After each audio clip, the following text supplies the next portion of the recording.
I have probably lived my life with depression and anxiety, and I didn't ever really know what it was until I was about in my mid 30s. I remember as a young kid having this sort of sense that things weren't going to be okay, that things were not going to work out. I guess I didn't know that I didn't have the words to describe it at the time. And I remember I was 8 years old, the age of my daughter now, when I made my first attempt. And I really then didn't even know what I was doing. It was just a way of trying to, in a sense, release the fear, the anxiety, and stop this sense of doom that I had. I remember being even younger than that and we weren't a particularly religious household, but being terrified of being possessed by the devil for some reason, and just terrified of it. Once I got to my mid to late teens and I discovered drinking, that was a way for me to, in essence, take a break. It was a brief period of time where I could have a respite. I felt okay. I felt what I thought other people felt. And it was only the next day, with a hangover or coming down off ecstasy or cocaine or whatever it was, that I sort of really, it was like I'd banked up those feelings and they all hit at once.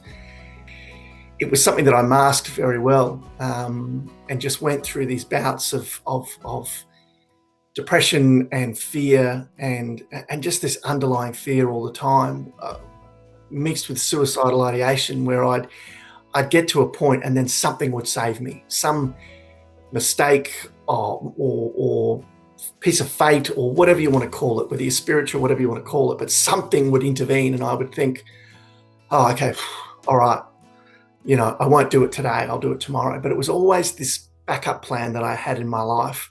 If things get too bad, I can always take my life. And I didn't realize that other people didn't feel that way. I thought that was what life was like. I thought, okay, life is like this. You go through ups and downs, and people would say, I have bad days and good days. And I think, okay, well, I guess I just have bad days and good days. It's just that my bad days would be suicidal ideation. And it all came to a head for me, I would say a little over 10 years ago. So I'm 44 now, so I would have been mid-30s when my wife and I lost our first daughter, Hannah. She had a storage disorder and she passed away as a baby. She didn't live very long. And what happened for me was it drove me into this crisis where I went to this depth of depression and blackness and bleakness that I'd never experienced. And I thought, well, this is it. This is, all right, okay, this is the trough. This is the Mariana Trench. This is the one that you're not coming out of. I really started to formulate this idea in my mind that this was going to be it. And then some crazy miracle, quirk of fate, whatever you want to call it. I mean, I know how it happened, but I don't know how it happened. My wife got pregnant.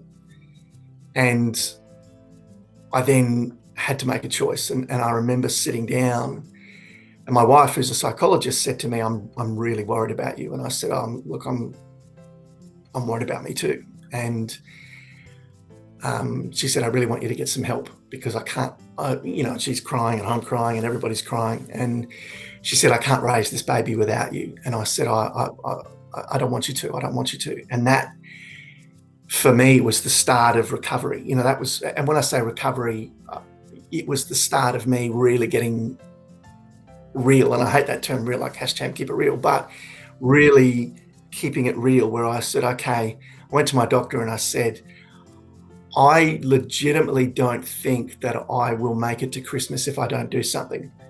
And luckily for me, and I'd had some really terrible GPs in the past, luckily for me, I found this wonderful GP who said, okay, then let's get a plan.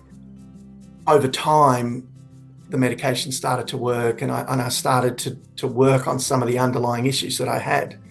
You know, it's not to say that today I don't still struggle with some of the issues that I've dealt with, but I know what they are now a lot more than I did, and I understand those feelings, and I understand where that motivation comes from, and I don't allow it to.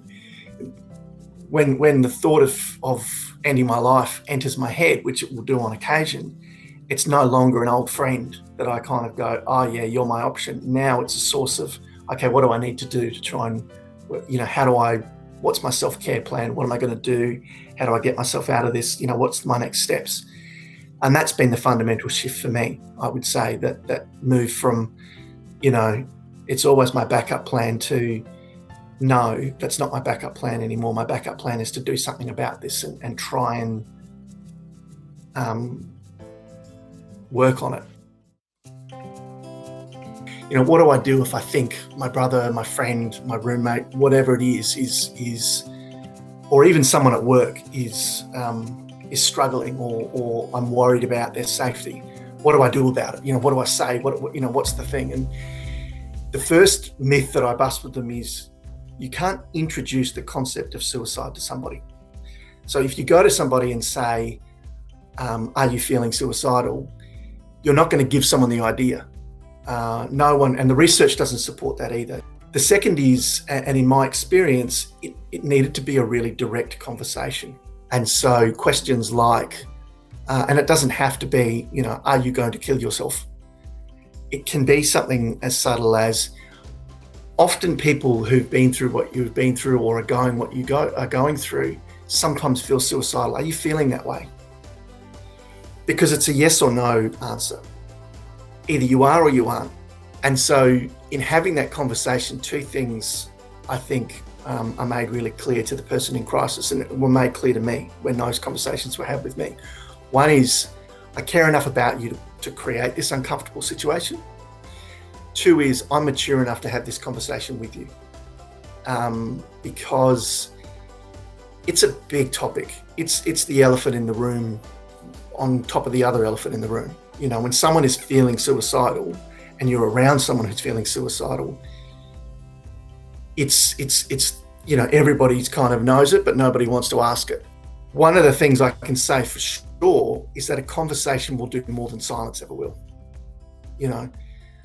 You don't have to be a psychiatrist to talk to someone in crisis. You just have to be someone who can communicate. You just have to be someone who cares.